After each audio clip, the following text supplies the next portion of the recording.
अस्सलाम वालेकुम स्टूडेंट्स। आज हमने पढ़ना है a mild attack of locust. Chapter number 10 है ये बुक 1 का। A mild attack of locust. Mild कहते हैं मामूली से को, और अटैक हमला, लोकस्ट कहते हैं टिड्डी को, टिड्डियां, टिड्डी दल का मामूली सा हमला। इसके राइटर हैं डोरिस लेसिंग। डोरिस लेसिंग ने ये चैप्टर लिखा है। बेटा ये कहानी है एक जुर्रत और हौसलामंद किसान की, और ये फीमेल है, कोई मेल नहीं है। जुर्रतमंद औरत है ये, और वो किसान है।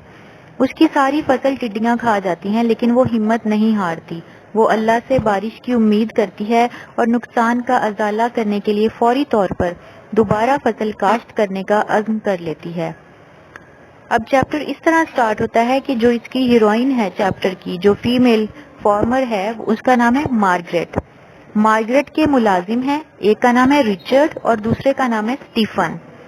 टिड्डियों ने मार्गरेट की फसलों पर हमला कर दिया है और इसके सारे मुलाजिम, बहुत सारे मुलाजिम हैं, जिनमें से एक का नाम रिचर्ड है और एक का नाम स्टीफन है। रिचर्ड और स्टीफन बावर्ची खाने के मुलाजिम और बहुत सारे दूसरे लोग इस हमले का मुकाबला करने के लिए बाहर को भागे।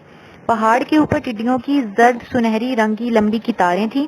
मुलाजमों ने टीन के डब्बे और पुराने धाती बर्तन बाहर निकाले और इन्हें जोर जोर से बजाना शुरू कर दिया, क्योंकि कुछ लोगों का ख्याल था कि शोर करने से टिड्डियां भाग जाएंगी।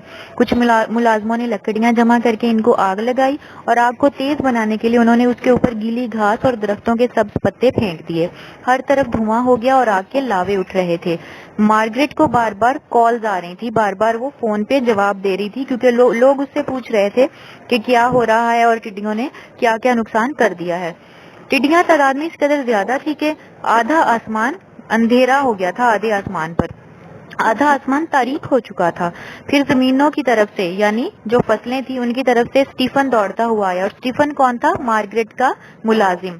स्टीफन दौड़ता हुआ आता है और कहता है कि हम तो बिल्कुल तबाह हो गए हैं, हमारी सारी फसलें टिड्डियां खा चुकी हैं। अगर टिड्डियां खा जाएंगी, अगर हम आधे घंटे तक इनका नामो निशान खत्म ना कर दें। अभी तो दोपहर है, अगर हम शाम तक काफी धुआं करते रहे और शोर पैदा करते रहे तो वो शायद कहीं और जाकर ठिकाना कर लें। दरख्तों की शाखों पर इस कदर टिड्डियां थीं कि एक दरख्त की शाख बोझ से नीचे झुकी और टूटकर जमीन पर आ गिरी। हर तरफ टिड्डियां रेंग रही थी, जिसकी वजह से जमीन यूं लग रहा था कि जमीन हरकत कर रही है, क्योंकि हर तरफ जमीन पर टिड्डियां ही टिड्डियां थी। टिड्डियां इस कदर ज्यादा थी तादाद में कि जमीन दिखाई ही नहीं दे रही थी। पहाड़ों की तरफ देखने से यूं लगता था जैसे बारिश के कतरे आगे बढ़ते आ रहे हों।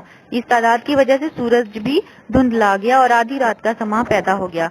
बड़े कीड़े अंडों के बोझ से बोझल थे, यानी जो टिड्डियों के बीच में कीड़े थे वो अंडे देना चाह रहे थे ताकि उन अंडों से और टिड्डियां पैदा हो जाएं। लेकिन अगर वो अंडे दे देते तो उस एरिया की तमाम फसलें तबाह हो जानी थी, लेकिन उन्हें ये मौका नहीं दिया गया कि वो कीड़े वहां पर बैठ के अंडे दे सकते। कोशिश ये थी कि इनको कहीं ठिकाना ना दिया जाए और हर चीज तबाह हो जाएगी, वरना हर चीज इन मुतहरिक कीड़ों के नीचे दबी हुई थी। खुशकिस्मती से मजीद कीड़ों का लश्कर इधर ना आया और मार्गरेट मायूस ना हुई, बल्कि उसे उम्मीद थी कि बारिश होगी, क्योंकि अगर बारिश ना हुई तो मवेशी मर जाएंगे। अब मार्गरेट ज़हनी तौर पर इस बात को कबूल करने की कोशिश कर रही थी कि टिड्डियों का हमला हर तीसरे या चौथे साल बाद होता रहेगा। इसने खुद को ऐसे महसूस किया जैसे जंग से बच जाने वाले खुद को महसूस करते हैं, क्योंकि अभी इतना हमला तो हुआ था, लेकिन इतना ज्यादा हमला नहीं हुआ था कि सब कुछ ही तबाह बर्बाद हो जाए। उसमें से कुछ उनका नुकसान हुआ, लेकिन कुछ बच भी गया। और जो उसके मुलाजिम थे, मर्द थे, उन्होंने रात को खाना पेट भरकर खाया, क्योंकि वो जानते थे कि सूरत हाल इससे भी ज्यादा बिगड़ सकती थी। लिहाजा उन्होंने हिम्मत ना हारी और दोबारा फसलें काश्त करने का अज़्म कर लिया। बेटा ये आपने इस चैप्टर की कंप्लीट ट्रांसलेशन कर लेनी है। 10 क्वेश्चन आंसर्स हैं इसके, वो आपने करने हैं, और साथ में इसकी एक्सरसाइज की एमसीक्यूज और एक्सरसाइज के दूसरे जितने भी एमसीक्यूज और सॉल्विंग क्वेश्चंस हैं वो आपने कर लेने हैं, और उसके साथ साथ आपने इसके सिनोनिम्स भी कर लेने हैं। ये एक चैप्टर आपका कंप्लीट हो गया आज।